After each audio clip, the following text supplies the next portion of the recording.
पार्टियां बिना तैयारी के चुनाव में उतरती है। उनको पता भी नहीं है कि राजस्थान का बजट कितने रुपए का है। अब 3 लाख का बजट है और वो घोषणाएं 10 लाख करोड़ की कर देते हैं। वो नागौर की जनता किसान जो है अपना मसीहा किसी और को देखो, कोई आदमी पॉपुलर है तो कुछ तो उसके अंदर खास बात है ही, ये नहीं कह सकते। में आज बड़ी जनसभा हुई है अभिनव राजस्थान पार्टी की, और अशोक जी प्रदेश अध्यक्ष है, और अशोक जी बड़ी सभा की है। और इसी साल चुनाव है, तो क्या कितने सीटों पे चुनाव लड़ने का विचार है, और क्या ये चुनावी बिगुल ही है? नहीं, ये चुनावी बिगुल नहीं है। चुनावों के बारे में हम लोग जून में सोचेंगे। आज तो हम विशेष रूप से भगत सिंह जी का बलिदान दिवस मनाने के लिए आए हैं। ये काम हम हर साल करते हैं, और भगत सिंह जी का जो नारा है कि शोषण से मुक्ति होनी चाहिए, उसके लिए हम पहले से ही काम कर रहे हैं। चाहे वो किसान का शोषण हो, चाहे वो युवाओं का शोषण हो, गरीबों का शोषण हो, उसके लिए हम लोग काम करते रहते हैं कि ये शोषण रुके, और उस सपने को पूरा करने के लिए हम लोग जी रहे हैं। तो ये जो कार्यक्रम है मूल रूप से आज भगत सिंह जी को समर्पित था। सूचना थी चुनावों के बारे में हम लोग जून के बाद में सोचा है। पिछली बार हमने चुनाव लड़ा था, लगभग 100 जगह पे हम लोग खड़े थे, और हमने हमारी नीतियों को 22,000 गाँव में पहुँचाया है। इस बार भी हम लोग चुनाव में उतरेंगे, लेकिन उसकी पूरी योजना हम लोग जून में डिक्लेयर करेंगे। 2018 में जब चुनाव हुए तो आपकी पार्टी का एक अलग मिशन था कि स्टाम्प के ऊपर लिख के जो आपने घोषणाएं की थी, तो क्या उद्देश्य अलग पार्टियों से ये हटके उद्देश्य? ये उद्देश्य इसलिए है कि सभी पार्टियां बिना तैयारी के चुनाव में उतरती है। उनको पता भी नहीं है कि राजस्थान का बजट कितने रुपए का है। अब 3 लाख का बजट है और वो घोषणाएं 10 लाख करोड़ की कर देते हैं। उनसे वो कभी पूरी होती नहीं है, तो लोगों को निराश करते हैं। हम लोग वही घोषणाएँ कर रहे हैं जो 3 लाख करोड़ में पूरी हो सकती है, और उसका हम पूरा लिखित में देंगे। इस बार भी हम लोग स्टाम्प पे लिख के देंगे, और पक्का देंगे कि अगर हम ये काम नहीं करते हैं तो हमारे खिलाफ कोई भी व्यक्ति कोर्ट में जाके मुकदमा कर दे। कोई पार्टी कह देती है कि हम सारे बेरोजगारों को भत्ते देंगे। अब उनको ये पता नहीं बेरोजगार कितने हैं, और आप कितने रुपए का भत्ता दोगे, और आपके बजट में पैसे कहाँ हैं। आज की हालत ये है कि राजस्थान की सरकार उधार पैसे ले लेके पुल बना रही है, उधार पैसे लेके सड़कें बना रही है, पानी की पाइपलाइन बिछा रही है। हमारे पास पैसे तो है ही नहीं, हम देंगे कहाँ से। आज राजस्थान के किसानों का कर्ज है 1 लाख करोड़ रुपया।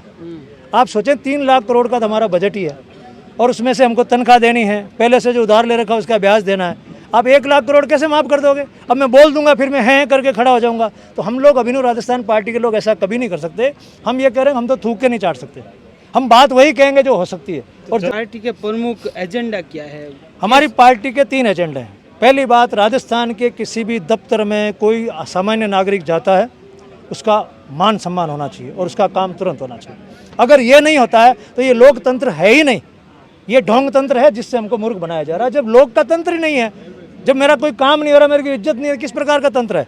दूसरी बात, राजस्थान के लोगों की आमदनी बढ़नी चाहिए। ये आमदनी कम होने के कारण से आज हमारे 60 से 70 लाख लोग राजस्थान से बाहर रहते हैं। हमारे युवा, आप तो मिलके भी आए होंगे, युवा बाहर रहते हैं, एक एक कमरे में 6-6 जने रहते हैं, अपने बीवी बच्चों को छोड़ के, माँ बाप को छोड़ के रहते हैं। तो उसका क्या फ़ायदा? 60-70 लाख लोग महाराष्ट्र के, गुजरात के राजस्थान में नहीं रहते, तो ये क्यों रह रहे हैं? तीसरी बात, हमको सारी सुविधाएं चाहिए, पढ़ाई लिखाई की सुविधाएं बेहतर चाहिए, शिक्षा की सुविधा, सड़क की सुविधा, जिसके लिए हम लोग टैक्स देते हैं। अब हुआ ये कि हम जिसके लिए टैक्स देते हैं उससे वो सुविधाएं हमको मिलती नहीं। हम टैक्स देते हैं शिक्षा के लिए, अच्छी शिक्षा चाहिए, प्राइवेट स्कूल में जाओ। फिर वो टैक्स मैंने किसके लिए दिया था? आपने सड़क के लिए टैक्स दिया, ठीक सड़क पे जाते हुए टोल लाओ, मैंने टैक्स किसके लिए दिया था? टैक्स का और सुविधा का संबंध कट हो गया। अभिनव राजस्थान में उसको वापस जोड़ देंगे। इतने रुपए तो आपने हमको दिए, और इसकी ये सुविधा, जैसे आपने मुझे गौशाला के लिए रुपए दिए, तो ये देखो, ये आपकी गायें खड़ी और ये आपकी गौशाला खड़ी, तो आपको लगेगा पैसा दिया, उसका कोई अर्थ निकला। इस हिंदुस्तान और राजस्थान की सरकारों ने टैक्स और सुविधा का कनेक्शन कट कर दिया और मूर्ख बना रहे। हम उसको वापस जोड़ना चाहते हैं। आज जिस हिसाब से लोग आपकी जोधपुर की जनसभा में उमड़े हैं, तो आपको क्या ये अब विश्वास हो रहा है कि आपके संगठन से ये सारे लोग आपकी विचारधारा से जुड़ रहे हैं? आपको, आपके सामने मैंने इनको आज कहा है कि अगर इनकी आत्मा जग जाए और हमारे साथ ये आना चाहें तो आ जाएं। बहुत सारे लोग तो पहले से जुड़े हुए हैं, नए लोग आए हैं, और अब लगातार हमारे साथ नए लोग जुड़ रहे हैं। आज की हमारी सभा ये थी कि हम अपनी ऊर्जा को संगठित करें और हमारी आत्मा से पूछेंगे हम लोग इस प्रकार का राजस्थान चाहते हैं क्या। आपके पार्टी का एक ये भी मिशन है कि हो उलट नहीं करके हम काम करें, तो इसके पीछे कार्यकर्ताओं कैसे तैयार करते हैं? ये अनुशासित कार्यकर्ता है, अनुशासित कार्यकर्ता है। हो उलट इसलिए नहीं करते कि हम किसको ताकत दिखा रहे हैं। हम ये जोर जोर से जिंदाबाद लगाएं या मेरा जिंदाबाद लगाएं, तो मैं किसको अपनी ताकत दिखाना चाहता हूँ? हम तो जनता ये लोग क्या करते हैं कि अपने सरकारी अहंकार के अंदर उनसे बात नहीं करते, उनके साथ बैठ के चर्चा नहीं करते, फिर वो गलतफहमी बढ़ती है, और ये उस पॉइंट पे ले जाते हैं कि जहाँ पे लास्ट में ना उनको विश्वास होता ना इनको होता, लड़ाई हो जाती है। आप ऐसे कोई उदाहरण बताओ कि आपकी पार्टी ने वो एजेंडा लिया और आज जनता को लाभ मिला है। फसल बीमा योजना हमारा सबसे बड़ा एजेंडा है जिस पर हमने काम किया है। राजस्थान के किसानों को पहली बार फसल बीमा योजना क्या होती है, उसका कैसे फ़ायदा उठाना और बेमौसम की बरसात से नहीं डरना, ये अभिनव राजस्थान पार्टी ने पहली बार बताया है। हमने पहली बार बताया कि फसल बीमा पॉलिसी क्या होती है, सर्वे क्या होता है और वहाँ पर क्रॉप कटिंग कैसे होती है, और विद फोटोग्राफ बता दें हम लोग कि गांव में हमारे साथी पास में खड़े रह के फसल कटाई करवाते हैं। नागौर जिले में 6 साल में बीमा का क्लेम मिला 30 करोड़ रुपया। अभिनव राजस्थान पार्टी की मेहनत से क्लेम गया 280 करोड़ रुपया, और मैं वहाँ का ना तो पार्षद हूँ, ना मैं वहाँ का विधायक हूँ और ना मैं एक सांसद हूँ, और ये सारा काम हमने लिखित में किया। बस हम भौं जोर जोर से इसलिए नहीं करते कि हमने किसानों के लिए काम किया, तो हम किसानों के बच्चे हैं, पढ़े लिखे हैं, हमारी जानकारी में भौं करने की क्या जरूरत है, इसलिए हम लोग नहीं करते। तो सर नागौर की जनता अपना मसीहा किसी और को मांगती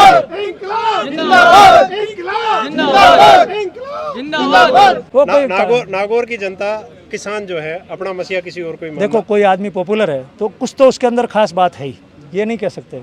लेकिन काम करने के तरीके अलग अलग हैं। एक आदमी मान लो पुलिस में काम करता है, एक आदमी पीडब्ल्यूडी में काम करता है, कोई किसी में काम करता है, सब अपने अपने क्षेत्र में अच्छा काम करते हैं, इसीलिए लोकप्रिय होते हैं।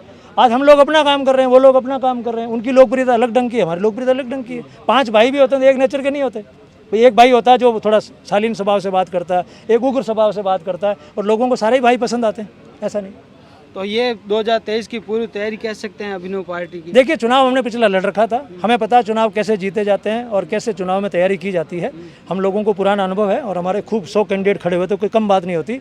आपको ताजुब होगा कि गंगानगर का लास्ट पॉइंट से लेके बांसवाड़ा के लास्ट पॉइंट तक और इधर बाड़मेर के पॉइंट से बहरोड़ तक हमारे कैंडिडेट खड़े थे और 22,000 गाँव हम लोग पहुँचे थे। हमने समझा था कि लोगों को क्या चाहिए, लोग वोट क्यों देंगे, उस पर हम लोग इन दिनों में काम कर रहे हैं और जून तक आते आते हम लोगों की अपेक्षाओं को और उस वोट को आपस में मिला देंगे। कितने सीटों पे चुनाव लड़ने का अब तो हम सारी सीटों में चुनाव, पिछली बार हमने सब जगह चुनाव लड़ा तो पूरा राजस्थान लड़ना ही। मैंने आपको कहा ना, बांसवाड़ा के कुशलगढ़ में हमारा उम्मीदवार था और गंगानगर के सादुल शहर में हमारा उम्मीदवार था, बहरोड़ में उम्मीदवार था और शिव बाड़मेर में हमारा उम्मीदवार था, और सारे प्यारे प्यारे उम्मीदवार थे। उम्मीदवार भी ऐसे थे समाज के ब्रिलियंट लोग, ऐसे ऐसे लोग जिनको देख के आप सोचोगे हाँ हमारा एमएलए ऐसा होना चाहिए, और अब लोग रोते भी उनको देख के, यार वो एमएलए होता है कितना बढ़िया होता है। आपका पार्टी का एजेंडा भी अलग है, तो आप बताओ उम्मीदवार में कैसे गुण होने चाहिए? हमारा उम्मीदवार हमारी पार्टी जैसा ही होना चाहिए, जो कहे वो करे और उसको वही कहना चाहिए जो वो कर सकता है। तो वो चीज़ें उसको करनी पड़ेगी, जनता के बीच में रहना पड़ेगा। हमारा एमएलए अगर 3 लाख रुपए लेता है सरकार से सुविधाओं के नाम पे, तो उसको 15 दिन लोगों के बीच में रहना ही पड़ेगा। जनता लोग उसके गेट पे नहीं जाएंगे। जनता को कैसे विश्वास दिलाओगे कि जो आप कहोगे वो करोगे? देखिए, लिख के देंगे हम लोग, स्टाम्प पे पिछली बार भी लिख के दिया था, इस बार भी देंगे। कई लोगों ने हमारा मजाक उड़ाया क्योंकि दूसरी पार्टियां देना नहीं चाहती, तो वो कह रहे हैं स्टाम्प पे लिख के देने से क्या होता है। तो हमने उनको कहा कि आपका घर हमारा नाम लिख दो स्टाम्प पे, कुछ होता तो है नहीं, आप तो लिख दो, हमारे को पकड़ा दो कागज, कुछ नहीं होता। तो जब मैं स्टाम्प पे लिख के दे रहा हूँ आपको कि मैं मुख्यमंत्री के रूप में हवाई जहाज का हेलीकॉप्टर का उपयोग नहीं करूँगा, और ये मैंने आपको लिख के दे दिया। अब कल को मैं हेलीकॉप्टर में घूम रहा हूँ क्योंकि हमने वादा कर रखा कि हमारे उसमें हेलीकॉप्टर जो हैं वो जनता के इमरजेंसी के इलाज के लिए काम आएंगे, या कहीं पे आग लग गई उसके लिए काम आएंगे, लॉ एंड ऑर्डर में काम आएंगे। हमारे अभिनव राजस्थान में मुख्यमंत्री हवाई जहाज हेलीकॉप्टर नहीं घूमेगा क्योंकि ऐसी कोई इमरजेंसी नहीं है। आज मान लो जोधपुर से जयपुर किसी को आना है, जोधपुर जाना, ट्रेन में आराम से चला जाए, उसके ऐसे कौन से पंख लगे हुए हैं। तो अगर हमने ऐसा कहा है और कल को हम लोग उसमें घूमते दिखाई दें, आप कोर्ट में जाके क्या कहोगे कि मैंने इस पर विश्वास करके वोट दे दिया, आप लगाओगे 420 का मुकदमा। ये 420 ही हो गई साहब, ये लिखित में दिया हुआ, साइन किया हुआ इनके, मुश्किल नहीं हो जाएगी मेरे को, बहुत ज़्यादा हो जाएगी। लेकिन ये पार्टियां जो है ना, ये पार्टियां इसलिए बच रही है इन वादों से, उनको पता है जब तक मूर्ख बन रहे हैं लोग बाग, उनको मूर्ख बनाओ और राज में आ जाओ। और वो हमेशा आपको यही कहते हैं, गलत बातें बोलते हैं। राजस्थान में गहलोत सरकार, राजस्थान वसुंधरा सरकार, ये अनकॉन्स्टिट्यूशनल है, ये संविधान के खिलाफ है। संविधान में कहीं नहीं लिखा किसी व्यक्ति की सरकार, किसी पार्टी की सरकार, संविधान में लिखा राजस्थान सरकार, केंद्र सरकार। अगर कोई गलत वर्ड यूज़ करता है मीडिया में भी, गहलोत सरकार ने निर्णय लिया, गहलोत सरकार थोड़ी, मान सिंह सरकार हुआ करती थी, वो जय सिंह सरकार हुआ करती थी। अब गहलोत सरकार कौन सा वर्ड कहाँ से लेकर आ गए? अब तो सरकार जनता की है, राजस्थान सरकार है। हम लोग भी क्या इतने साल गुलाम रहे ना, तो हमारे मन में अभी इनके अंदर वही वो दिखते हैं। गाँव का आदमी सेकंड सिटीजन, आपको लाइट काटनी है तो बोले शहर में 6 घंटे, गाँव में 12 घंटे काटनी है, क्यों भाई? किस बात के लिए? सेकंड सिटीजन है हम लोग, हमारे बच्चे नहीं पढ़ते स्कूल में। आप लाइट काटो तो जयपुर से काटो ज़्यादा, मुख्यमंत्री की बोलो ये इसकी कटेगी 14 घंटे, सबसे पहले वहाँ काटो, उसके 24 घंटे रख रहे हो। मेरे खेत का काम इंपॉर्टेंट नहीं मुख्यमंत्री जितना। तो हम लोग ऐसी बातें कहते हैं। अब ये बातें क्या है कि जो लच्छेदार बातें आप सुनते हो, जैसे मैं अभी गहलोत जी के, वसुंधरा जी के खिलाफ कोई गाली गलौज करूँ, बोलूँ, कुछ भी बोलूँ, जैसे राहुल गांधी और मोदी एक दूसरे के खिलाफ आरोप लगाते हैं। लोगों की थोड़ी आदत हो गई बच्चों की तरह कि उनको कोई खिलौना दो बहलने के लिए तो बहल जाते हैं, अच्छी चीज़ के लिए उनको कहो, पढ़ाई के लिए कहो, तो बच्चे क्या करते हैं कि यार पढ़ाई तो मैं नहीं करूँ। ये लोकतंत्र के अभी तक आप कह दीजिए कि इतने साल के बाद में बच्चे हैं, अभी पढ़ाई शुरू नहीं हुई। हम सभी जानते हैं, आप नहीं जानते। आपने ये पकड़ा है तो अभी आपसे कोई ढंग से बात करेगा, अदरवाइज आप किसी से जाके बात करो तो आप जानते हो ऑफिसों का क्या हाल है ना। आप टैक्स देते हो, आप सिटीजन हो यहाँ के। वो चीज़ें करने के लिए हम लोग मैदान में उतरे और ये बहुत टेढ़ा काम है। मैं देखो IAS रह चुका हूँ, मुझे पता है कितना टेढ़ा काम है। और उन लोगों को समझाना जिनको अभी ये भाषा समझ में आ रही है, दिन भर ये रील देखें फलाने नेता ने क्या कहा, फलाने नेता ने क्या कहा, उसको पूछो कि ये सुनने से तुम्हारी ज़िंदगी में क्या फ़र्क आएगा। तुम्हारी ज़िंदगी तो वैसे ही चलने वाली है। ये दिखते रहेंगे, फिर ये दिखेंगे, इनमें से किसी को वोट कर देगा। चुनाव तो तुम्हारा गलत है ना, उनका क्या दोष है। तो ऐसी हम लोगों की ये रामायण है। ये हमारे साथ में देखिए अशोक जी, जो और डॉक्टर एक आपको अशोक जी धन्यवाद चौधरी। देना चाहता हूँ मैं, आप जैसे पत्रकार जो निकले हैं अभी, मैं सबको देखता हूँ, मुझे बहुत अच्छा लगता है कि समाज के प्रतिभाशाली लोग जिनको पहले मौका नहीं मिल पा रहा था, आज NDTV चैनल है, वो चैनल है, जिनको वहाँ मौका नहीं मिल पा रहा था, वो लोग बाहर निकले और आप लोग समाज की बहुत बड़ी सेवा कर रहे हो। आप जब भी कोई समस्या उठाते हो, साधारण आदमी के बारे में किसी को बताते हो, तो ये जो चीज़ जो स्थापित अखबारों में और चैनलों में ख़त्म हो रही थी, उसको आप लोगों ने सामने लाए हो और आपने समाज के हीरोज़ को ढूंढा है। एक साधारण किसान परिवार का व्यक्ति है, वो कैसे पैसे वाला बना, उसकी कहानी भी सुनाते हो। ये मोटिवेशनल स्टोरीज़ हैं। कोई भी आदमी जिसके पास कुछ नहीं है वो सोच सकता है मैं भी ऐसा बन सकता हूँ। तो ये जो आप लोग सेवा कर रहे हो, इसके लिए मैं आपको खूब सारा साधुवाद देता हूँ। धन्यवाद। और ये अशोक जी, जोधपुर में जनसभा हुई तो इसकी मैं तस्वीर आपके साथ शेयर कर रहा हूँ।